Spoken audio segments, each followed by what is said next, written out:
नमस्कार, मैं हूं प्रवीण गौतम।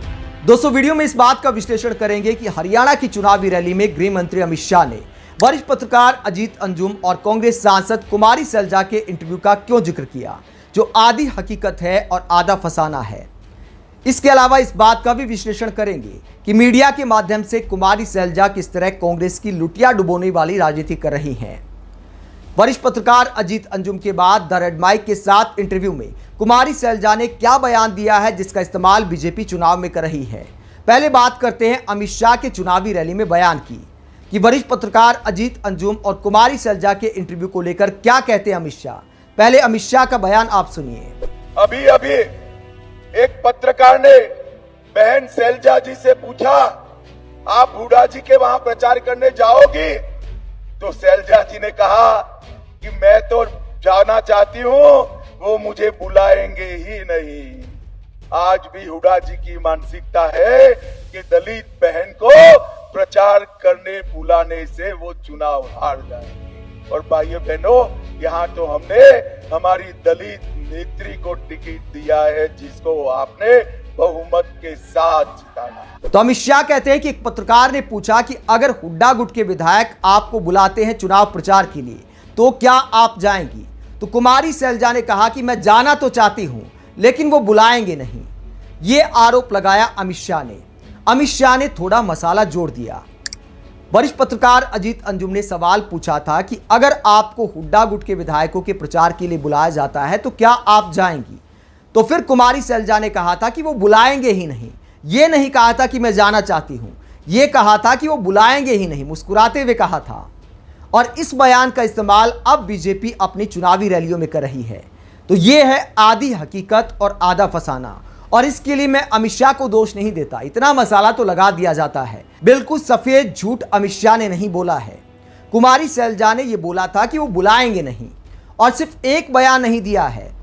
आपको याद होगा कि अंजना ओम कश्यप के साथ इंटरव्यू में कुमारी सैलजा से जब बीजेपी में जाने पर सवाल पूछा गया था तो उन्होंने कहा था कि कांग्रेस का खून उनकी रगों में है और वो आजीवन कांग्रेस में रहेंगी। दोस्तों, कांग्रेस के लिए वो लॉयल्टी की बात करती हैं, लेकिन बीच चुनाव में ऐसे बयान दे रही हैं जो कांग्रेस के लिए सेल्फ गोल हैं। सिर्फ अजीत अंजुम के इंटरव्यू की बात नहीं है। द रेड माइक के साथ आज उनका एक इंटरव्यू आया है जिसमें वरिष्ठ पत्रकार सौरभ शुक्ला उनसे सवाल करते हैं कि आपका दिल बहुत बड़ा है। तो उसके बाद खुद की तारीफ करते हुए कुमारी सैलजा कहते कि दिल तो मेरा बहुत बड़ा है, लेकिन दिल दुखता भी है। तो इस तरह अपने साथ हुए अन्याय का जिक्र करती हैं। इतनी परिपक्व नेता हैं, हरियाणा में बड़ी नेता है। माना भूपेंद्र सिंह हुड्डा जितना उनका जनाधार नहीं है, लेकिन फिर भी बड़ी नेता है। साधारण विधायक या सांसद उनको आप नहीं मान सकते, उनके भी समर्थक है। भले भूपेंद्र सिंह हुड्डा के जितने समर्थक या वोट बैंक उनका नहीं है, लेकिन बड़ी नेता है कांग्रेस की, इस बात में कोई दो राय नहीं है। खासकर दलित समुदाय से बड़े चेहरे के तौर पर जानी जाती है कुमारी सैलजा। ऐसे में अगर वो मीडिया के सामने ऐसे अपना दुखड़ा रोती हैं, अगर अपने साथ हुए अन्याय की बात करती हैं, अगर ये कहती है कि दिल तो मेरा बहुत बड़ा है लेकिन दिल दुखता भी है, ये भी कहती है कि टिकट वितरण में मेरे साथ गलत हुआ, मेरे समर्थकों के साथ गलत हुआ, मैं खुद को तो समझा लूंगी लेकिन समर्थकों का दिल बहुत दुख रहा है। आज रेड माइक के इंटरव्यू में ये सारी बातें कुमारी सैलजा ने बोली हैं। जब हरियाणा चुनाव में कांग्रेस मजबूत स्थिति में है, ऐसे में अगर कोई कद्दावर नेता इस तरह के बयान देता है तो क्या उसको ये कहने का अधिकार है कि कांग्रेस का खून मेरी रगों में है? ये सेल्फ गोल वाले बयान हैं। और क्या ऐसे बयान आवेश में दिए जा रहे हैं? मुस्कुराते हुए, बाकायदा पूरे मजे लेते हुए कुमारी सैलजा इस तरह के बयान दे रही हैं। बहुत शालीनता के साथ, बहुत सहज स्वभाव के साथ, बहुत सोच समझकर इस तरह के बयान दे रही कुमारी सैलजा, जहां बार बार इस बात को गिनाती है कि लोकसभा चुनाव में दलित समुदाय से कांग्रेस को इतना वोट मिला, उसके आधार पर वो अपनी सीएम की दावेदारी बता रही हैं। बात बात पर इशारों में ये बयान करती है कि देखिए, मैं तो कांग्रेस के लिए लॉयल हूं, लेकिन भूपेंद्र सिंह हुड्डा और दीपेंद्र सिंह हुड्डा पर कटाक्ष करती हैं। उनकी लॉयल्टी पर इशारों में कई बार सवाल उठा चुकी हैं। जो राजनीति को समझता है वो इस बात को समझ सकता है कि वो जो बयान दे रही हैं उसके मायने क्या हैं। और बीच चुनाव में कोई परिपक्व नेता इस तरह के बयान नहीं देता। तो जानबूझकर कुमारी सैलजा ऐसे बयान दे रही हैं जिनका इस्तेमाल बीजेपी और अमित शाह कर रहे हैं। ऐसे सवालों को कोई भी परिपक्व नेता, गुटबाजी के बावजूद, यह हकीकत है कि हरियाणा कांग्रेस में भारी गुटबाजी है, लेकिन परिपक्व नेता अक्सर ऐसे सवालों को चुनाव के बीच टाल जाते हैं। जैसे दीपेंद्र हुड्डा का इंटरव्यू आपको याद होगा, वरिष्ठ पत्रकार अजीत अंजुम ने दीपेंद्र हुड्डा का भी इंटरव्यू लिया था। बार बार गुटबाजी पर सवाल किया गया, बार बार कुमारी सैलजा पर भी सवाल किया गया, लेकिन ऐसे सवालों को दीपेंद्र हुड्डा बखूबी टाल गए।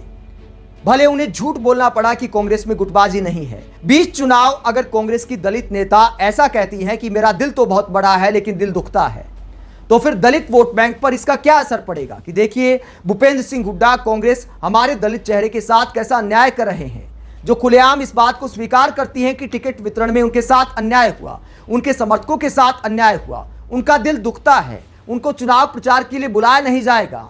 तो गलती अमित शाह की नहीं है, कुमारी सैलजा ये सारा मसाला प्रोवाइड करा रही हैं और ये सारा मसाला कांग्रेस के लिए नुकसानदेह है। कांग्रेस की लुटिया डुबोने वाले ऐसे बयान हैं।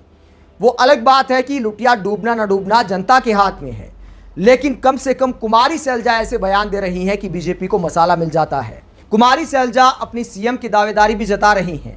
इस बात में कोई बुराई भी नहीं है कि कोई सीएम की दावेदारी जताए, लेकिन उसके लिए कांग्रेस को नुकसान पहुंचाने वाले क्या बयान देने चाहिए।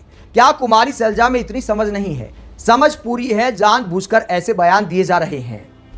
और ये जो बात करते हैं कई कांग्रेस नेता की हमें कांग्रेस में तो सीएम बनना है, बीजेपी में जाकर उनका क्या हाल होता है। कुमारी सैलजा को देखना चाहिए, कुलदीप बिश्नोई भी सीएम के दावेदार थे कांग्रेस में। बीजेपी ने हिसार से सांसद का टिकट तक नहीं दिया, उसके बावजूद कुछ नहीं कर पाए।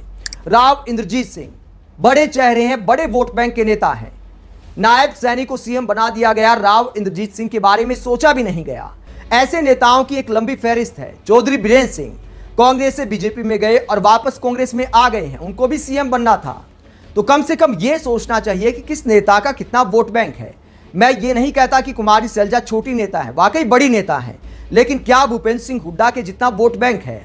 अगर मान लीजिए कि कुमारी सैलजा को सीएम बना दिया जाए, तो क्या भूपेंद्र सिंह हुड्डा ये नहीं कहेंगे कि मेरे साथ अन्याय हुआ? क्योंकि ये हकीकत है कि भूपेंद्र सिंह हुड्डा का जितना वोट बैंक हरियाणा में है, फिलहाल किसी नेता का नहीं है। बात कांग्रेस की भी नहीं है। अगर एक नेता के जनाधार की बात करें, पार्टी बेस को अगर आप छोड़ दें, एक नेता के जनाधार की बात करें, तो भूपेंद्र सिंह हुड्डा जितनी सीटों पर प्रभाव रखते हैं हरियाणा में कोई दूसरा नेता नहीं रखता। तो फिर भूपेंद्र सिंह हुड्डा आखिरकार अपनी दावेदारी मजबूत क्यों नहीं करेंगे? तो आप कुमारी सैलजा के ऐसे आत्मघाती बयानों को लेकर क्या सोचते हैं, जहां सीएम पद की हसरत में हरियाणा कांग्रेस की गुटबाजी खुलकर सामने आ रही है? कमेंट बॉक्स में अपनी राय जरूर दें कि कुमारी सैलजा एक तरफ दावा करती हैं कि कांग्रेस का खून उनकी रगों में है, दूसरी तरफ अपने साथ अन्याय का बार बार मीडिया के सामने जिक्र करती हैं, जानबूझकर ऐसे बयान दे रही हैं जिसका इस्तेमाल बीजेपी और अमित शाह कर रहे हैं। आप क्या सोचते हैं? कमेंट बॉक्स में अपनी राय जरूर दें। अगर आप हमारी पत्रकारिता को पसंद करते हैं तो थैंक्स के ऑप्शन का भी इस्तेमाल कर सकते हैं। इसके अलावा वीडियो को लाइक करें, चैनल को सब्सक्राइब करें। नमस्कार।